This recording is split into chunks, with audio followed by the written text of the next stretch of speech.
Hi dear student, आज हमारा दूसरा क्लास है। मैं सुनील कुमार कश्यप आपको आज हम जेनेटिक्स के बारे में कुछ बताएंगे और हम अपना क्लास शुरू करते हैं। ठीक है कि जैसे आपके इंटरमीडिएट कॉलेज में पहला वो चौथा चैप्टर है जेनेटिक्स एंड वेरिएशंस, अनुवांशिकी एवं विभिन्नताएं। तो अनुवांशिकी एवं विभिन्नताएं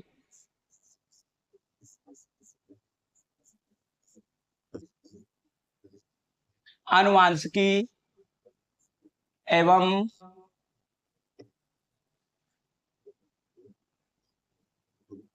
विभिन्नताएं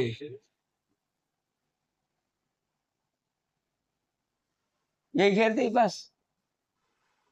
हाँ बस ठीक। अनुवांशिकी एवं विभिन्नताएं। अब बात आती है कि अनुवांशिकी क्या है। अनुवांशिकी का मतलब वंशागत भी होता है, कहीं कहीं चैप्टर पे मिलता है वंशागति और विभिन्नताएं या अनुवांशिकी एवं विभिन्नताएं। अनुवांशिकी विज्ञान की वह शाखा है जिसमें एक पीढ़ी से दूसरी पीढ़ी तक जाने वाले लक्षणों का या वंशागत लक्षणों का अध्ययन किया जाता है। और अनुवांशिकी की अगर परिभाषा देखा जाए तो अनुवांशिकी विज्ञान की वह शाखा है जिसके अंतर्गत पीढ़ी दर पीढ़ी समानताओं एवं विभिन्नताओं का अध्ययन किया जाता है, अनुवांशिकी कहलाता है। लेकिन बात आती है अनुवांशिकी शब्द तो है, तो अनुवांशिकी शब्द का प्रयोग किसने किया था? अनुवांशिकी शब्द का प्रयोग किसने किया था?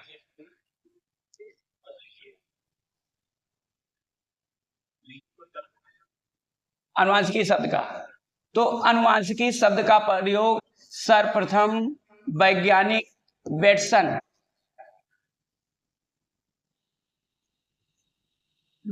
ने 1905 में किया था।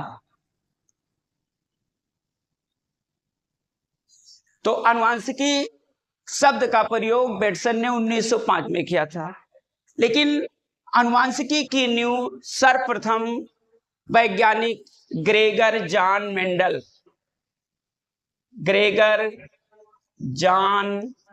मेंडल ने किया था। ये ग्रेगर जॉन मेंडल ऑस्ट्रिया शहर के ब्रूननाबर्ग कस्बे में पैदा हुए थे। इन्होंने सर्वप्रथम क्या किया कि सबसे पहले अपनी शिक्षा पूरी करने के बाद, और ये शिक्षा पूरी करने के बाद में ये एक चर्च में पादरी हो गए।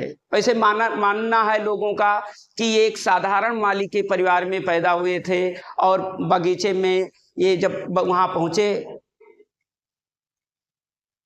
चर्च में पहुंचा तो बगीचे में समय मिलते हुए जब समय मिलता तो ये मटर के पौधे को उगाया करते थे। मटर के पौधों को लगभग 7 पीढ़ियों तक उगाने के पश्चात उन्होंने उसमें से 7 जोड़ी लक्षण निकाले और संभव ऐसा हुआ कि 7 लक्षण निकाला और 7 पीढ़ियों तक उनको उगाया।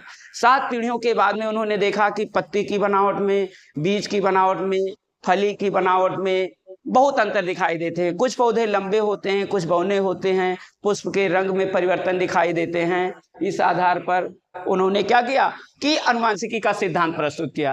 ग्रेगर जॉन मेंडल को वास्तव में कहा जाता है अनुवांशिक विज्ञान का पिता। अनुवांशिक विज्ञान का पिता कहा जाता है।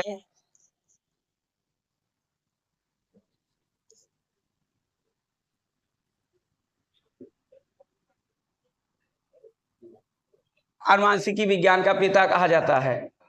लेकिन अनुवांशिकी वास्तव में विज्ञान है क्या? अनुवांशिकी विज्ञान की वह शाखा है जिसमें पीढ़ी दर पीढ़ी, एक पीढ़ी से दूसरी पीढ़ी में जाने वाले लक्षणों की वंशागत का, समानताओं एवं विभिन्नताओं का अध्ययन किया जाता है, उसे अनुवांशिकी विज्ञान कहा जाता है। फिर इन्होंने जब ये बताया ग्रेगर जॉन मेंडल ने कि अनुवांशिकी क्या है, तो अनुवांशिकी इन्होंने बताया कि पीढ़ी दर पीढ़ी, एक पीढ़ी से दूसरी पीढ़ी में जाने वाले लक्षण, चाहे वो समानता हो, पेरेंट से अपने मिलता हो या विभिन्नता हो, दोनों के लक्षण को अनुवांशिकी कहते हैं। इस प्रकार इन्होंने अनुवांशिकी की नींव सर्वप्रथम ग्रेगर जॉन मेंडल ने रखा, इसलिए इन्हें अनुवांशिकी विज्ञान का पिता कहा जाता है। फिर इसके बाद में आया कि अनुवांशिकी तो ये हो गया। अब चैप्टर का नाम है अनुवांशिकी एवं विभिन्नता। विभिन्नता क्या है? विभिन्नता क्या है कि एक पीढ़ी से दूसरी पीढ़ी में जाने वाले लक्षण, एक पीढ़ी से दूसरी पीढ़ी में जब लक्षण जाते हैं तो कुछ लक्षण लगभग 50% करेक्टर जो होते हैं वो पेरेंट के होते हैं, माता और पिता के। माता पिता के 25% करेक्टर होते हैं परदादा परदादी, और 25% होते हैं करेक्टर नाना नानी। इस प्रकार कोई संतान अगर पैदा होता है तो पीढ़ी में बच्चे में सभी लक्षण कहीं से भी आ सकते हैं, लेकिन 50% करेक्टर जो होते हैं पेरेंट के होते हैं, और 25% करेक्टर परदादा परदादी और 25% नाना नानी से आते हैं। तो पीढ़ी दर पीढ़ी जब आनुवंशिकी पर आधारित समानताओं और विभिन्नताओं का अध्ययन किया जाता है तो उसमें सबसे पहले देखा जाता है कि कभी कभी आप देखे होंगे भविष्य में या अगल बगल पीढ़ी में समाज में देखा होगा कि कई बच्चे पैदा होते हैं, एक ही जुड़वा भी बच्चे पैदा होते हैं, लेकिन वो क्या होते हैं, एक दूसरे से भिन्न होते हैं। जुड़वा बच्चे भी आपस में कभी समान नहीं होते हैं, और कभी कभी बच्चे होते हैं जो जब दो शुक्राणु मिल करके एक अंडाणु का निषेचन कर देते हैं तो उसमें क्या होता है, दोनों बच्चे एक जैसे हो सकते हैं, लेकिन जब अलग अलग अंडाणु का निषेचन अलग अलग शुक्राणुओं से हो जाता है तो दोनों जुड़वा बच्चे भी एक दूसरे से भिन्न हो जाते हैं। इसके बाद में ये ग्रेगर जॉन मेंडल ने क्या किया कि लगभग 7 पीढ़ियों तक मटर के पौधे को उगाने के बाद उन्होंने आनुवंशिकी का सिद्धांत प्रस्तुत किया। आनुवंशिकी का सिद्धांत प्रस्तुत किया और वेरिएशन कहा कि आनुवंशिकी एवं विभिन्नताएं पीढ़ी दर पीढ़ी जो लक्षण माता पिता से मिलते रहते हैं वह, और कुछ परदादा परदादी नाना नानी से आते हैं, चाचा बुआ मौसी मामा, ये करेक्टर लेकर के बच्चे आते हैं। इसीलिए एक पिता की संतानें एक समान नहीं हो सकती हैं, ये बताया ग्रेगर जॉन मेंडल ने। फिर इसके बाद आता है कि आनुवंशिकी विभिन्नताएं। तो आनुवंशिकी में सबसे पहले न्यू इन्होंने 18वीं शताब्दी में 12 जुलाई 1822 को ऑस्ट्रिया शहर के ब्रून नामक कस्बे में ग्रेगर जॉन मेंडल का एक साधारण माली के परिवार में हुआ था।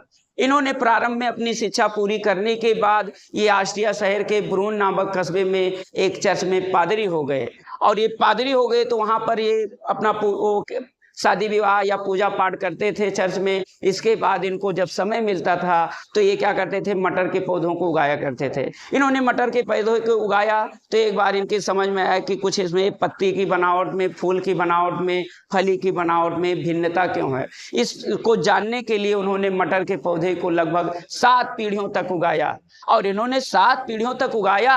और मटर में इत्तेफाक से यही होता है कि 7 जोड़ी गुणसूत्र पाए जाते हैं, जिससे इनको समझने में आसानी हो गई। तो इन्होंने क्या किया, 7 पीढ़ियों तक उगाने के बाद में आनुवंशिकी का सिद्धांत प्रस्तुत किया, प्रभाविता व अप्रभाविता का नियम, पृथक्करण का नियम, स्वतंत्र विहरण का नियम। ये इंपॉर्टेंट क्वेश्चन होता है, चूंकि ग्रेगर जॉन मेंडल का परिचय हमेशा 3 नंबर का पूछा जाता है, तो जो हमने शॉर्ट में बताया ये 3 नंबर ग्रेगर जॉन मेंडल का है।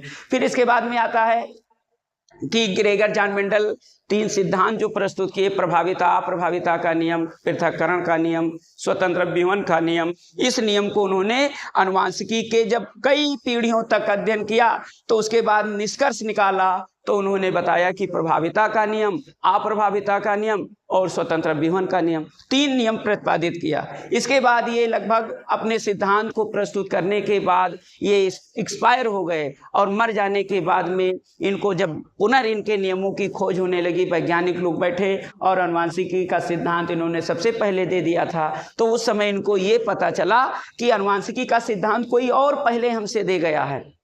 तो अब इनको देना चाहिए था, नोबेल पुरस्कार देने वाले थे सभी वैज्ञानिक लोग, लेकिन इनके मर जाने के कारण इन्हें आनुवंशिकी विज्ञान का पिता कहा गया। अब इन्होंने 3 नियम प्रस्तुत किया, प्रभाविता व अप्रभाविता।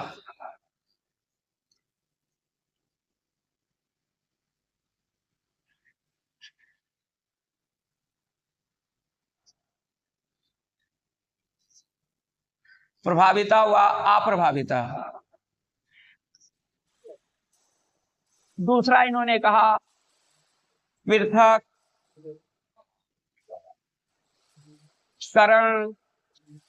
का नियम। और तीसरा इन्होंने कहा स्वतंत्र अपव्यूहन का नियम।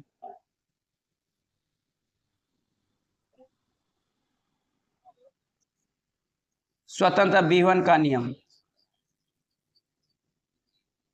तो मेंडल आनुवांशिकी विज्ञान के पिता कहा जाते हैं। उन्होंने जब ये आनुवांशिकी का अध्ययन किया मटर के पौधों में, तो उससे प्रभावित होकर के इन्होंने 3 नियम प्रस्तुत किए। प्रभाविता व अप्रभाविता का नियम का मतलब है कि कुछ ऐसे लक्षण होते हैं जब विपरीत जोड़ों के बीच में पर परागण कराया जाता है। इन्होंने सर्वप्रथम एक लंबा पौधा एक बौना पौधा लेकर के उनके बीच में पर परागण कराया, तो F1 पीढ़ी में देखा कि एक ही लक्षण दिखाई देती है, दूसरा लक्षण लुप्त हो जाता है। वह लक्षण जो अगली पीढ़ी में प्रदर्शित होता है, स्पष्ट रूप से दिखाई देता है, उसे उन्होंने प्रभावी लक्षण कहा और उसे प्रभाविता का नियम कहा जाता है। और वह लक्षण जो अगली पीढ़ी में अपना प्रदर्शन नहीं कर पाता है, स्पष्ट रूप से दिखाई नहीं देता है, उसे अप्रभाविता का नियम दिया। फिर इसके बाद में पृथक्करण का नियम। मेंडल ने पृथक्करण का नियम दिया। इन्होंने बताया कि जब दो जीन एक साथ रहते हुए और पुनः अलग हो जाते हैं, लेकिन जब युग्मक पुनः दोबारा बनते हैं दूसरी पीढ़ी में, तो ये साथ साथ आ जाते हैं और कुछ अलग हो जाते हैं, जिसे इन्होंने कहा पृथक्करण का नियम। अभी हम एग्जाम्पल के माध्यम से तीनों को बताएंगे। अभी जैसे प्रभाविता का नियम, पृथक्करण का नियम, जैसा कि अभी प्रभाविता अप्रभाविता का नियम। मेंडल ने कहा कि जब 2 जोड़ी विपरीत लक्षण लिया जाता है, एक उन्होंने प्रयोग के लिए प्रभाविता के नियम के लिए एक लंबे पौधे और एक बौने पौधे को लिया, और लंबे पौधे और बौने पौधे थे जिनका जीन अलग अलग था, जीनोटाइप अलग अलग थे, और उसमें से क्या किया कि उनके बीच में लंबे पौधे और बौने पौधे के बीच में पर परागण कराया। तो उन्होंने देखा कि सबसे पहले क्या होते हैं कि सभी संकर पौधे बन जाते हैं, और सभी संकर पौधे क्या होते हैं, उन्हें कहा डोमिनेंट कैरेक्टर।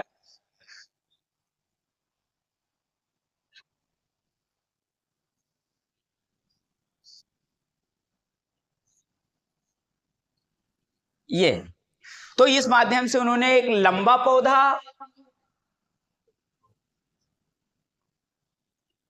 और बौना पौधा,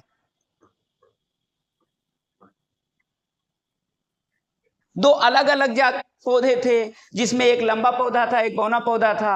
उन्होंने लंबे पौधे और बौने पौधे के बीच में क्या किया, क्रॉस कराया। लंबे पौधे को कैपिटल टी से व्यक्त किया गया और बौने पौधे को स्मॉल टी से व्यक्त किया। तो उन्होंने देखा कि उसमें से सभी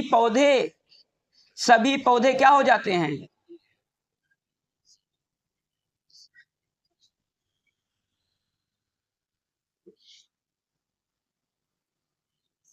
सभी पौधे लंबे हो जाते हैं,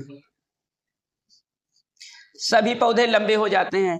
तो अब इन्होंने कहा कि जब लंबा पौधा और बौने पौधे के बीच में क्रॉस कराया गया, तो लंबा पौधा सभी पौधे लंबे हो गए, तो एक लक्षण दिखाई देता है, दूसरा लक्षण बौना वाला लुप्त हो जाता है। इसलिए इन्होंने कहा कि प्रभाविता का नियम लंबा छोटे पौधे के लिए प्रभावी है और छोटा या बौना पौधा लंबे के लिए अप्रभावी है। इस आधार पर उन्होंने प्रभाविता व अप्रभाविता का नियम प्रस्तुत किया। इसी प्रकार उन्होंने पृथक्करण के नियम के अनुसार देखा कि दोनों जीन साथ साथ रहते हुए, ये तो आपका प्रभाविता का हो गया। अब इसके बाद में अगर पृथक्करण पर आया जाए, तो उन्होंने क्या किया, क्रॉस कराया 2 विपरीत लिंग जोड़ी वाले जीन वाले। ये क्या है कि ये दोनों, अरे भाई यहां जाओ, तो अब ये क्या किया, अरे फिर जाओ,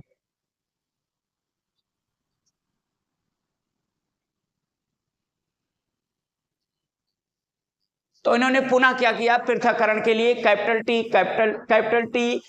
टी स्मॉल, नहीं कैपिटल टी, यही भूल जाए पढ़ते भैया, जाने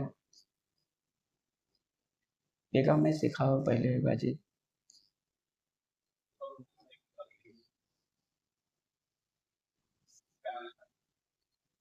यो ये का सिखाई पड़े कैपिटल टी कैपिटल टी। तो अब इसमें क्या थे कि दोनों पौधे जो थे एक साथ F1 पीढ़ी में प्राप्त दोनों जीन एक साथ साथ थे, दोनों जीन। तो एक साथ साथ रहते हुए उन्होंने इनके बीच में स्वपरागण कराया कि कैपिटल पौधा और बौना पौधा। तो अब इसके बीच में इन्होंने क्या किया कि क्रॉस कराया और सभी लंबे पौधे थे और लंबे पौधे के बीच में क्रॉस कराया। तो उसमें क्या देखा कि F1 पीढ़ी में क्या होते हैं, साथ दोनों युग्मक साथ साथ रहते हुए एक दूसरे से अलग हो जाते हैं।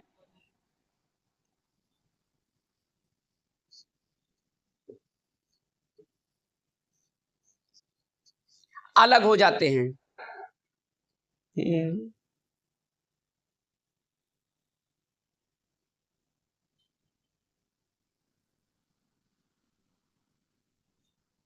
अलग हो जाते हैं।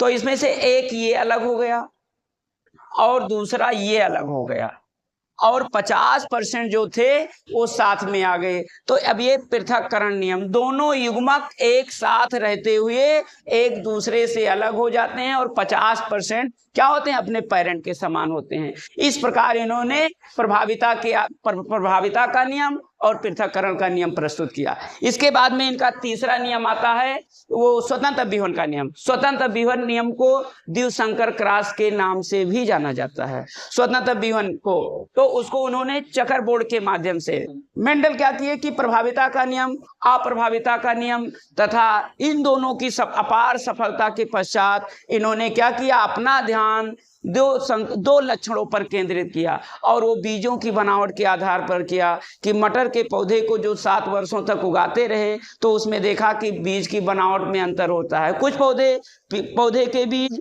पीले गोल थे, कुछ पौधे के बीज हरे और झुर्रीदार थे। इस आधार पर उन्होंने स्वतंत्र विहरण का नियम प्रस्तुत किया और उन्होंने चकर बोर्ड के माध्यम से द्विसंकर क्रॉस को प्रस्तुत किया। इसके लिए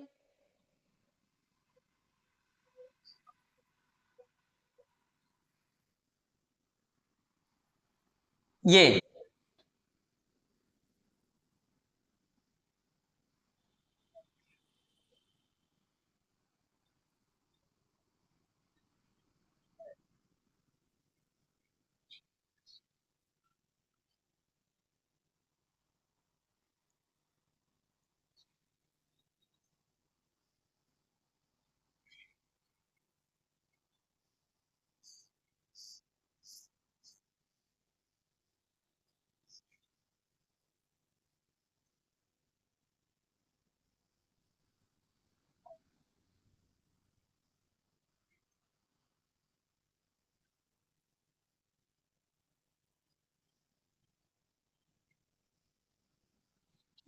इस प्रकार उन्होंने बीजों की बनावट के आधार पर मेंडल ने द्विसंकर क्रॉस या स्वतंत्र विहरण का नियम, दोनों का मतलब एक ही, चाहे स्वतंत्र विहरण का नियम आप कह सकते हो या कह सकते हो द्विसंकर क्रॉस। तो एक संकर क्रॉस की अपार सफलता के पश्चात उन्होंने अपना ध्यान द्विसंकर क्रॉस पर केंद्रित किया। उसमें देखा कि 2 जोड़ी लक्षण, पौधा बीज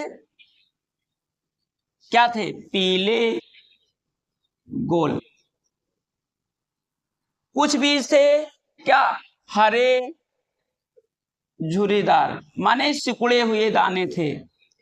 इस आधार पर उन्होंने क्या किया, द्विसंकर क्रॉस प्रस्तुत किया और सर्वप्रथम उन्होंने द्विसंकर क्रॉस के लिए क्या निकाला, 9:3:3:1 के अनुपात से मिलता है। तो स्वतंत्र विहरण का नियम का मतलब है कि जो लक्षण पीढ़ी दर पीढ़ी वंशागत होता है, एक पीढ़ी से दूसरी पीढ़ी में वो कंटिन्यू बना रहेगा, कभी वो गायब नहीं होगा। यहाँ पर देखो 1 नंबर एक यही आ रहा है जो आपको दिखाई दे रहा है कि 9 प्रभावी लक्षण थे, पीले गोल 9 बने और हरे झुर्रीदार थे वे 3 बने, पीले झुर्रीदार 3 बने और एक हरा और झुर्रीदार बना। इस आधार पर उन्होंने क्रॉस कराया। इसमें कुछ करना नहीं, आप देखिए capital Y capital Y capital Y capital Y और कैपिटल आर मिटाई देता, बताइए।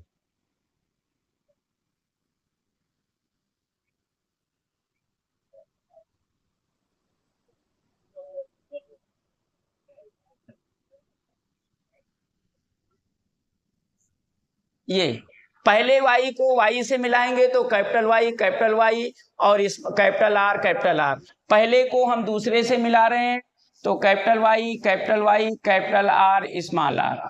फिर इसको हम इससे मिला रहे हैं तो कैपिटल वाई और स्मॉल वाई और कैपिटल आर। फिर इसको इससे मिलाना है चौथे से capital Y small Y capital R small are.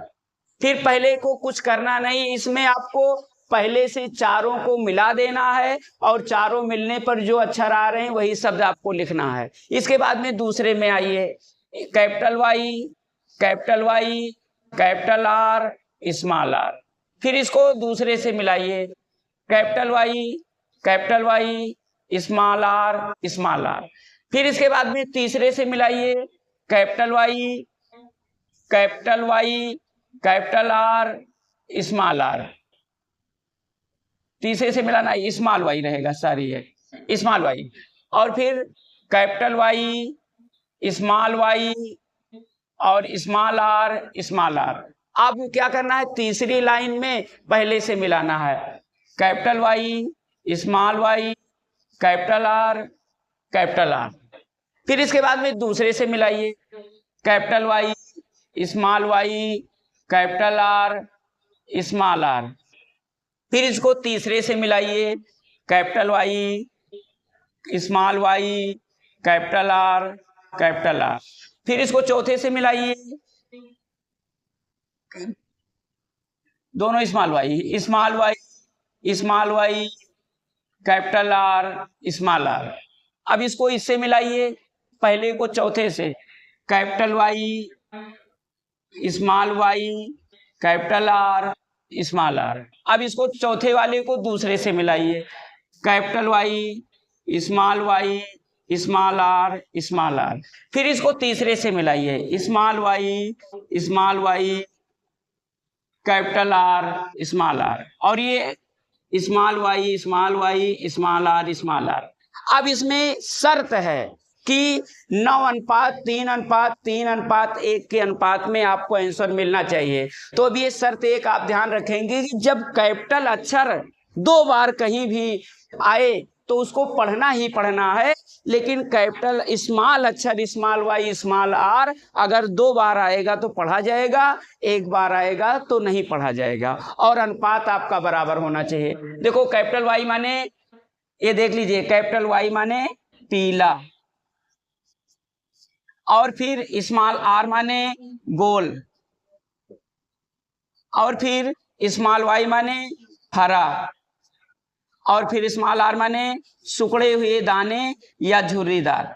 ये आप सब नोट करते रहिए। तो अब देखिए ये दिया गया है, तो अब जब एक बार अगर भी कैपिटल अक्षर आता है, किसी खाने में एक ही बार आता है तो उसको पढ़ा जाएगा, और जब स्मॉल अक्षर 2 बार आएगा तब पढ़ा जाएगा। देखो ये यहाँ पर कैपिटल वाई कैपिटल आर, तो ये मतलब हो गया 1। और ये दूसरा देखो कैपिटल वाई कैपिटल आर है तो 2। तीसरा देखिए कैपिटल वाई और कैपिटल आर है तो 3। और फिर कैपिटल वाई कैपिटल आर है, एक ही बार हमने कहा था कि अगर कैपिटल वाई कैपिटल आर एक बार आता है तो उसको भी आप पढ़ेंगे 4। फिर देखो यहाँ पर ये क्या है, ये भी देखो कैपिटल वाई और आर एक बार आ रहा है कैपिटल, तो ये भी 5। और फिर कैपिटल वाई और स्मॉल वाई, तो कैपिटल वाई बराबर पीला, स्मॉल आर माने झुर्रीदार, तो ये क्या हो गया झुर्रीदार 1। फिर कैपिटल वाई कैपिटल आर, तो ये आपका हो गया 6, पीला गोल 6 हो गए, 1 2 3 4 5 6। आप देख सकते हो कि जो हमने लिखा उसमें कैपिटल वाई और कैपिटल आर जरूर विद्यमान है। फिर इसके बाद में स्मॉल वाई और स्मॉल आर, तो आपको समझ में नहीं आ रहा है तो स्मॉल वाई बराबर हरा और स्मॉल आर माने सिकुड़े हुए दाने, तो ये हरा झुर्रीदार है, तो एक ये हो गया। फिर स्मॉल वाई और अभी जहां आएगा स्मॉल वाई और स्मॉल आर 2 बार, वो हो जाएगा पीला झुर्रीदार, तो स्मॉल वाई कैपिटल आर, ये देखो दूसरा ये हो गया। और तीसरा कहाँ है, तीसरा और मिलेगा भी।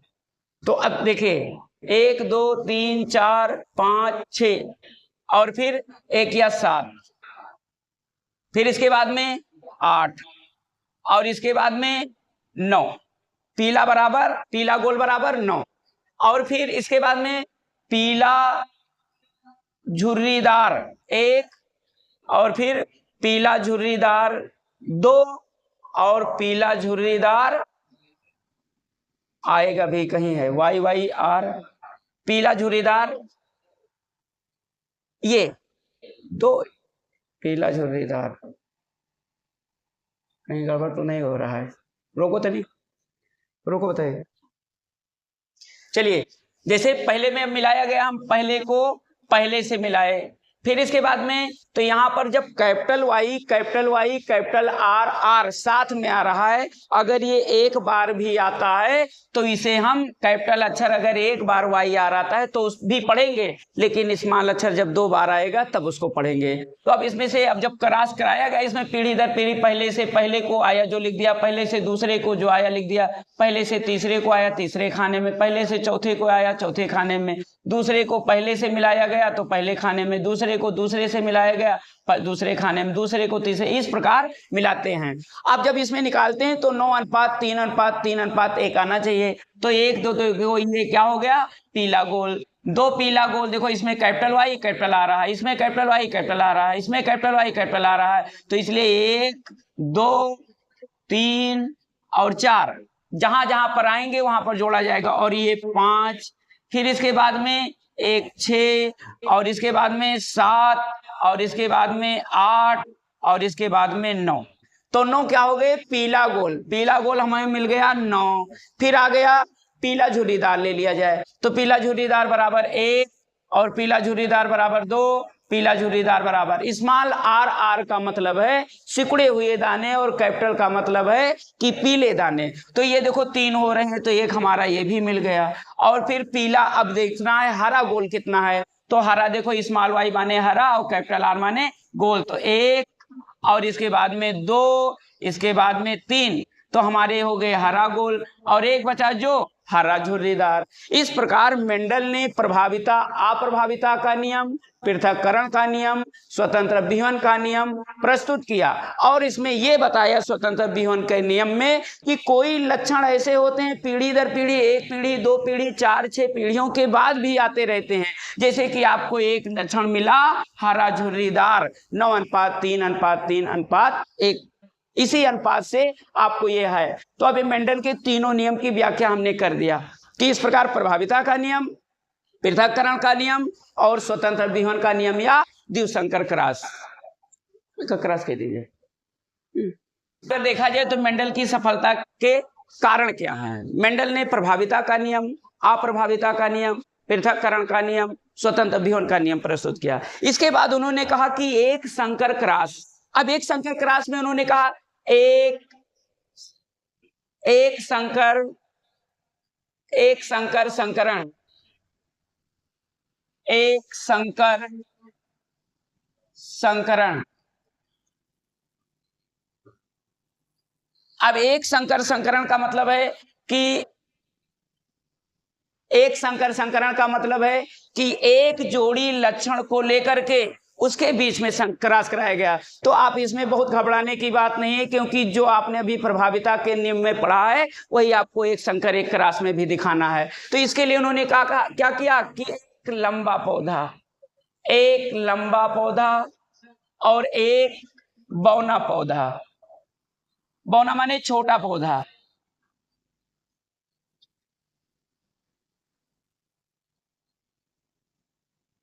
बौना पौधा, 2 पौधे लिए, लेकिन इनको जीनोटाइप के आधार पर लंबे पौधे को कैपिटल टी कहा, टाल माने लंबा, और स्मॉल टी माने बौना पौधा।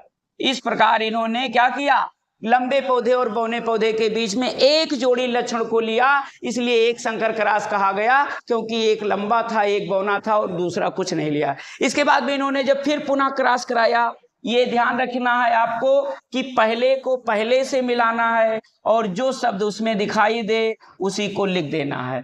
फिर पहले को दूसरे से मिलाना है, इसमें जो आए वो आप लिख सकते हो। ये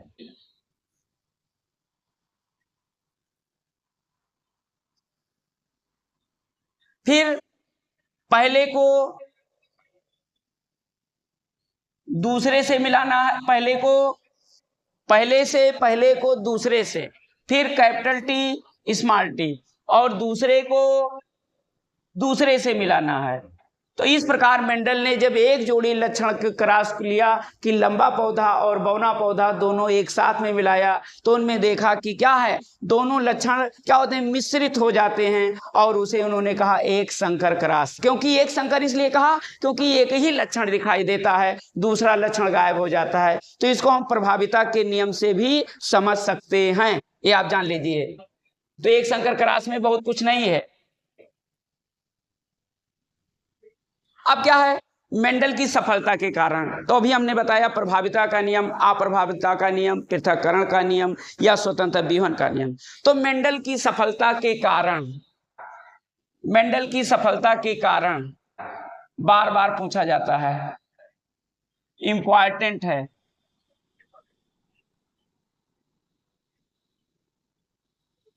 सफलता के कारण, अब मेंडल की सफलता के बहुत कारण हैं, क्योंकि मेंडल ने एक समय में जो सिद्धांत प्रयोग करते थे, उस सिद्धांत को बार बार उसकी पुनरावृत्ति करके और उसके नोटबुक में नोट करते थे। उन्होंने देखा कि मटर के पौधे को उगाया जाता है तो उसमें से कुछ लक्षण पीढ़ी दर पीढ़ी बराबर कंटिन्यू दिखाते हैं, कुछ उसमें से लुप्त हो जाते हैं। तो मेंडल ने उसकी सफलता के कारण की सबसे पहले उन्होंने नंबर 1 कारण है कि मटर के पौधे को चुनने का कारण, मटर के पौधे का चुनने का कारण या सफलता का कारण है कि आसानी से मटर के पौधे को आसानी से हम सभी जगह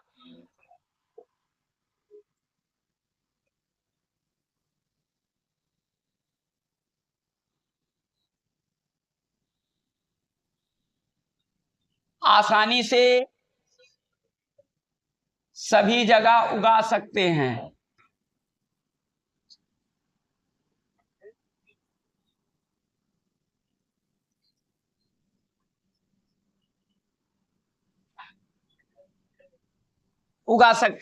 एक कारण मेंडल का ये था। दूसरा कारण था कि मेंडल की पीढ़ी, जनरेशन जो होती है, पीढ़ी एकांतरण,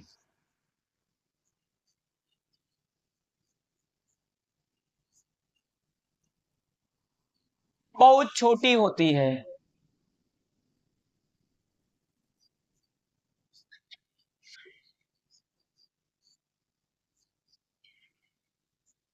इसलिए कम समय में अधिक पीढ़ियों का अध्ययन किया जा सकता है।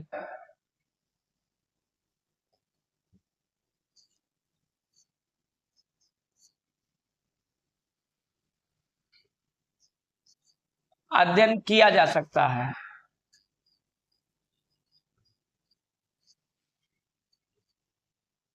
और मेंडल की सफलता के तीसरे कारण हैं कि मेंडल ने क्या किया, एक समय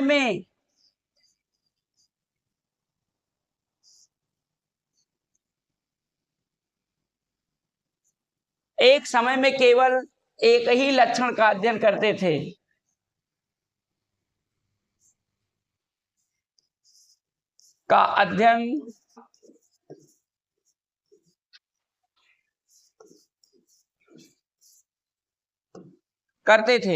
और उसका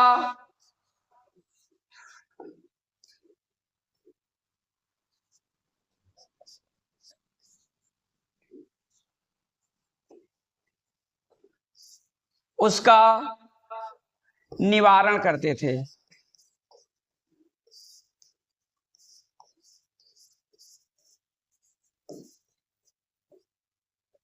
निवारण करते थे।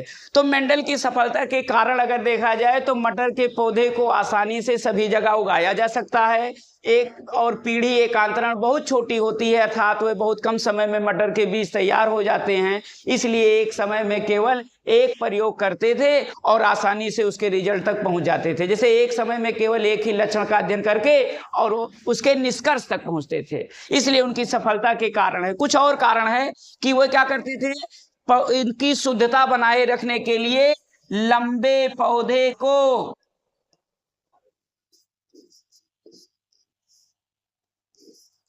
अलग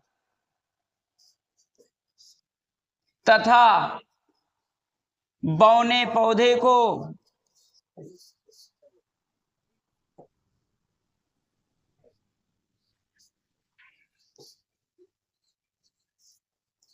अलग अलग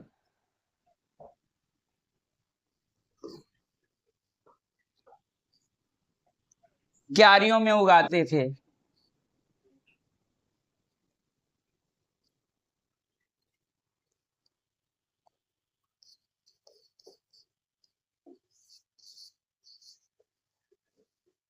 ये मेंडल की सफलता के कारण है कि मटर के पौधे को आसानी से सभी जगह उगाया जा सकता है और एक पीढ़ी का अंतरण बहुत छोटी होती है, इसलिए कम समय में अधिक पीढ़ियों का अध्ययन किया जा सकता है। एक समय में केवल एक ही लक्षण का अध्ययन करते थे और उसके निवारण करते थे। लंबे पौधे को अलग तथा बौने पौधे को अलग अलग क्यारियों में उगाते थे, जिससे उनकी शुद्धता बनी रहती थी। और कुछ बताइए।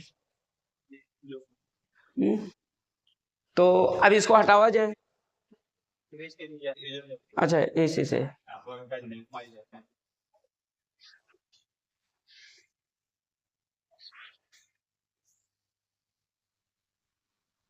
ये बात ठीक है।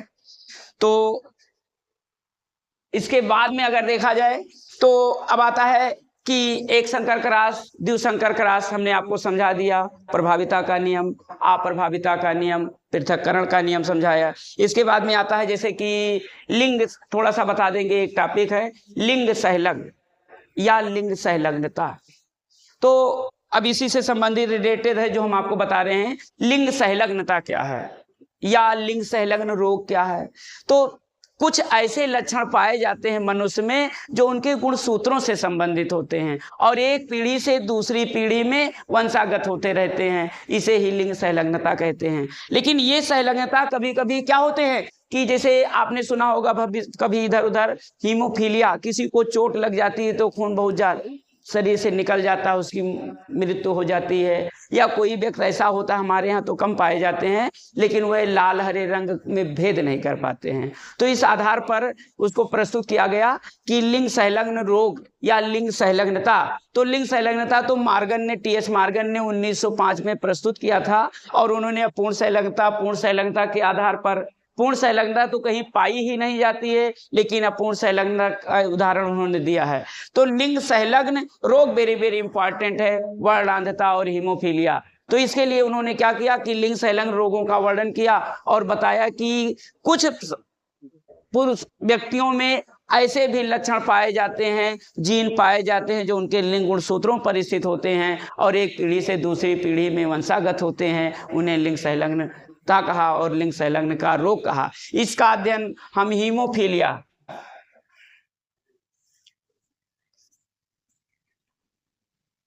कई मिनट होएगा, कई मिनट हुआ, हीमोफीलिया और वर्णांधता में किया जाता है। तो अब हीमोफीलिया क्या है, हीमोफीलिया क्या है, वर्णांधता क्या है। हीमोफीलिया मनुष्य में पाए जाने वाला एक प्रकार का लिंग संलग्न रोग होता है जिसमें क्या होता है, एक पीढ़ी से दूसरी पीढ़ी में वंशागत होते हैं। अब एक पीढ़ी से दूसरी पीढ़ी में वंशागत होते हैं तो जैसे कि ये वास्तव में क्या होते हैं, इस युग्म विकल्पी के जीन केवल यक्ष गुणसूत्रों पर पाए जाते हैं वाई गुणसूत्रों पर इसका प्रभाव नहीं पड़ता है। और इसके जीन पिता से पुत्री को और माता से पुत्र को प्राप्त होते हैं, चाहे वर्णांधता हो या हीमोफीलिया होता है। अब वर्णांधता और हीमोफीलिया दोनों आता है तो 5 नंबर का आता है, एक आएगा तो 3 नंबर का आएगा, और एक एग्जाम्पल आता है जो इंपॉर्टेंट होता है। अब हीमोफीलिया पर हम आते हैं तो हीमोफीलिया में बताया जाता है कि जब किसी व्यक्ति को चोट लग जाता है या कट फट जाता है तो उसके शरीर से बहुत सा रुधिर निकल जाता है और उसकी मृत्यु हो जाती है, जिसे हम हीमोफीलिया कहते हैं। अब हीमोफीलिया को दर्शाने के लिए क्या किया गया कि जैसे हीमोफीलिया तो गुणसूत्र, लिंग गुणसूत्र पर पाए जाते हैं, तो पुरुष में XY पाए जाते हैं, स्त्री में XX पाए जाते हैं। अब इसकी पहचान के लिए आता है वाहक और ग्रसित। तो अगर वाहक जानना चाहते हैं तो देखिए, वाहक पुरुष नहीं होते हैं,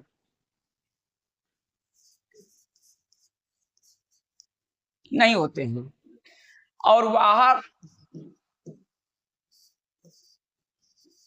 स्त्री, तो इसके वाहक स्त्री होगी तो उसका एक ही यक्ष हीमोफीलिया से प्रभावित होगा, एक ही हीमोफीलिया से प्रभावित होगा। और अगर सामान्य पुरुष तो XY, ग्रसित माने रोग ग्रसित है हीमोफीलिया से, ग्रसित पुरुष तो Y पर पड़ता नहीं कोई प्रभाव, तो एक ही यक्ष के होने पर पुरुष रोगी हो जाता है। वाहक स्त्री सामान्य स्त्री XY। अब इसमें आता है कि हीमोफीलिया का परिभाषा हमने बताया कि कुछ व्यक्तियों में क्या होते हैं कि इसके जीन केवल यक्ष पर प्रभाव डालते हैं, वाई पर प्रभाव नहीं पड़ता है। अर्थात किसी व्यक्ति को चोट लग जाने पर, कट फट जाने पर बहुत सारा रुधिर शरीर से निकल जाता है, उसकी मौत हो जाती है। तो इसका अध्ययन हम इस एग्जाम्पल के माध्यम से करते हैं। अब जैसे कोई इसमें प्रश्न आता है कि क्या अगर किसी एक सामान्य पुरुष का हीमोफीलिया से ग्रसित स्त्री का विवाह हो जाए तो उसके संतानों में किस प्रकार लिंग सहलग्न वंशागति होगी, तो उसमें क्या कहते हैं कि अगर ग्रसित है तो ग्रसित में आप देखेंगे ग्रसित महिला, यहां पर हमने नहीं लिखा था, लिख दे रहे हैं, ग्रसित महिला, तो इसमें क्या होता है, इसके दोनों यक्ष पर पाए जाते हैं, तब ये माना जाता है। तो अगर कोई सामान्य पुरुष है तो ये उसके ऊपर कुछ नहीं, और अगर ग्रसित महिला है तो ये। अब आपसे प्रश्न क्या पूछा जाता है कि जब एक सामान्य पुरुष का विवाह हीमोफीलिया ग्रसित स्त्री से हो जाता है तो उसके संतानों में हीमोफीलिया की वंशागति को दर्शाइए। तो आप ग्रसित है तो ग्रसित में आप देख लिए ये संकेत है, सामान्य कोई नहीं है, ग्रसित पुरुष है तो एक यक्षी पर पाया जाएगा, वाई पर नहीं पाया जाएगा, सामान्य पुरुष है तो सामान्य होंगे, वाहक पुरुष नहीं होते हैं, वाहक स्त्रियों के ऊपर एक होता है। तो अब हम यहाँ से ले रहे हैं कि ग्रसित महिला है तो दोनों यक्ष प्रभावित है और पुरुष रोगी नहीं है, तो उसमें क्या है, सामान्य, तो उसके ऊपर कोई नहीं डालेंगे, संकेत नहीं डालेंगे। तो इसके बाद में अब इसको मिलाते हैं तो देखिए यक्ष यक्ष एक यक्ष पर पाया गया तो ये क्या हो गया, ये हो गई, वहां से देख सकते हो वाहक, फिर इसको इससे मिलाया गया तो ये क्या हो गया, यक्ष यक्ष, ये भी क्या हो गई, वाहक, और ये इससे मिला दिया गया तो क्या हो गया, एक ही यक्ष होने पर पुरुष क्या होते हैं, रोग ग्रसित हो जाते हैं। फिर इसके बाद में इसको इससे मिला दिया गया तो क्या हो गया, XY, और ये भी क्या हो गया, रोग ग्रसित हो गया, ये दोनों पुरुष रोग ग्रसित हो गए। और महिलाएं क्या हो गई, वाहक हो गई। अब महिलाएं वाहक होती हैं, अगर किसी वाहक महिला का सामान्य पुरुष से विवाह होगा तो उसमें आपको पता चलेगा कि सभी जो पुत्र होंगे हीमोफीलिया से ग्रसित होंगे और महिला सामान्य होगी। जैसे एग्जाम्पल में आप देख सकते हो, ये जैसे ये सामान्य पुरुष का हमने बताया, वाहक स्त्री का, इसको आप नोट कर सकते हो।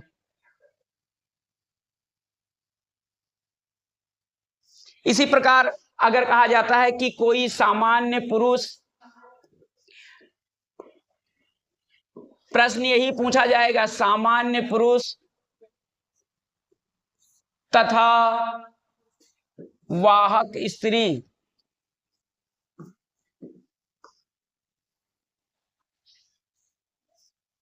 का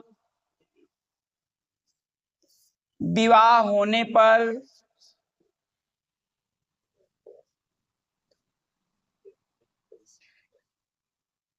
हीमोफीलिया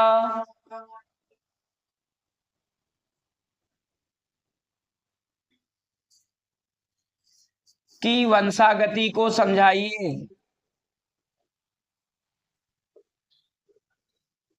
इस प्रकार प्रश्न आते हैं और पूछा जाता है, इंपॉर्टेंट होता है, हर साल आता है। तो अब आपका सामान्य पुरुष है, तो आप समझ गए होंगे कि पुरुष के ऊपर XY haemophilia, Yash for haemophilia जो सफिक्स लगता है नहीं लगेगा। वाहक स्त्री है तो वाहक स्त्री में क्या होगा, एक यक्ष पर लग जाएगा हीमोफीलिया। अब हीमोफीलिया लग जाएगा तो ये देखिए, ये इसको इससे मिला दीजिए, देखो क्या होगा, बालक बालिका हो गई ना, तो ये एक वाहक हो गई, ये वाहक। और फिर इसको जब हमने इससे मिला दिया तो आप देखते हो क्या हो गया, यक्ष यक्ष सामान्य।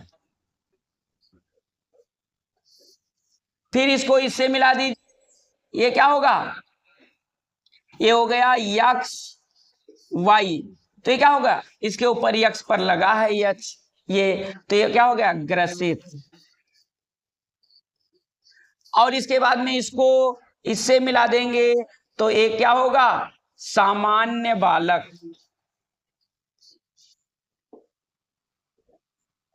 अब आप देख सकते हैं कि सामान्य पुरुष और वाहक स्त्री का विवाह होने पर एक क्या होती है, एक वाहक स्त्री सामान्य बालक, दो और यानी कि एक वर्णांध बालक और एक वाहक स्त्री, एक सामान्य बालिका और एक सामान्य बालक होते हैं। इस प्रकार ये क्या आता है कि हीमोफीलिया में प्रश्न आता है। कभी कभी आ जाता है कि हीमोफीलिया को परिभाषित करके कोई एक एग्जाम्पल दें, तो इस माध्यम से अगर आप चाहें तो वाहक स्त्री से, या वाहक पुरुष होते नहीं तो वाहक स्त्री से सामान्य पुरुष, या ग्रसित यानी कि रोग ग्रसित हीमोफीलिया से ग्रसित पुरुष का सामान्य स्त्री से विवाह, या ग्रसित महिला का वर्णांध पुरुष से विवाह करा दिया जाए, तो कोई एक एग्जाम्पल और परिभाषा दे करके इसको आप व्याख्या कर सकते हो। ये है आपका हीमोफीलिया।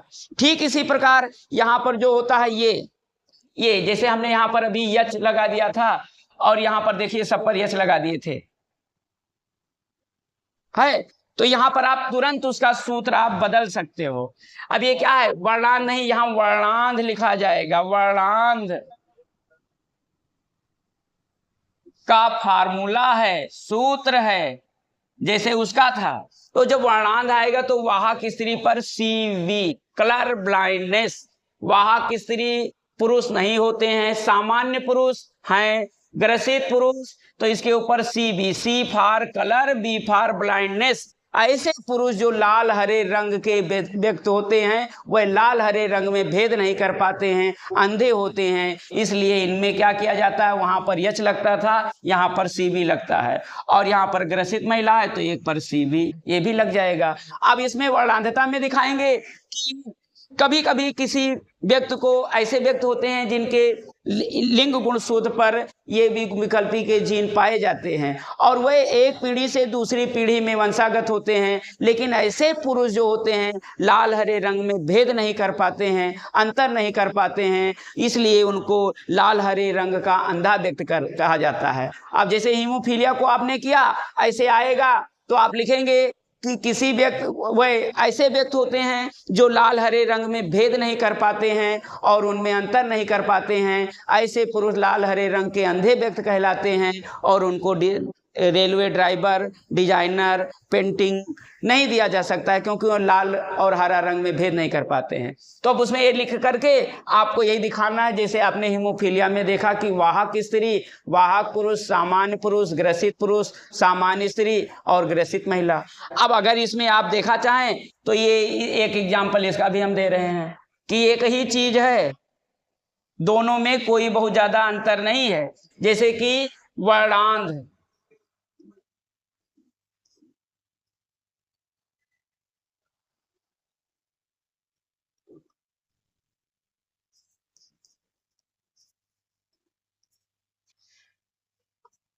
वर्णांधता।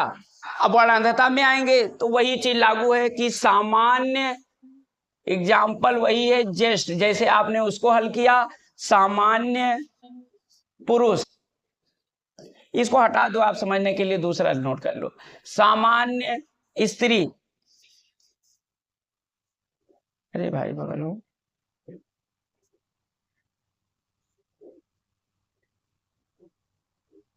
स्त्री और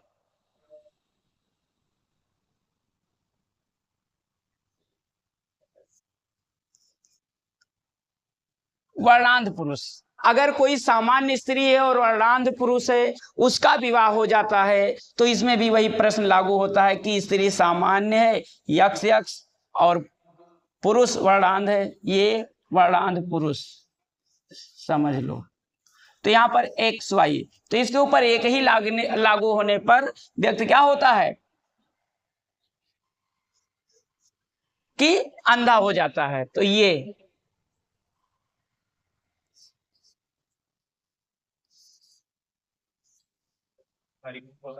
हाँ घर है लड़का,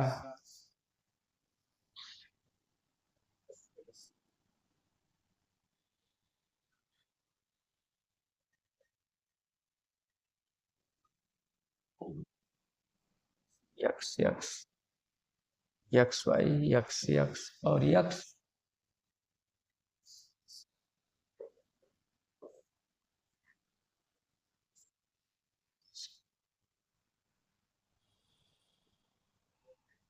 ये सॉरी, ये तो अब ये सामान्य पुरुष, सामान्य स्त्री, वर्णांध पुरुष। अब इसमें क्रॉस कराया गया तो एक वाहक बालिका, वाहक बालिका, एक सामान्य बालक और वाहक बालिका और फिर सामान्य बालक। इस प्रकार वर्णांधता और हीमोफीलिया का बहुत आपस में घनिष्ठ संबंध है, केवल परिभाषा के अनुसार एक दूसरे से अलग है। तो जैसे हीमोफीलिया का एग्जाम्पल दे सकते हैं, ऐसे वर्णांधता का भी एग्जाम्पल दे सकते हैं। काट दो, बंद कर दो।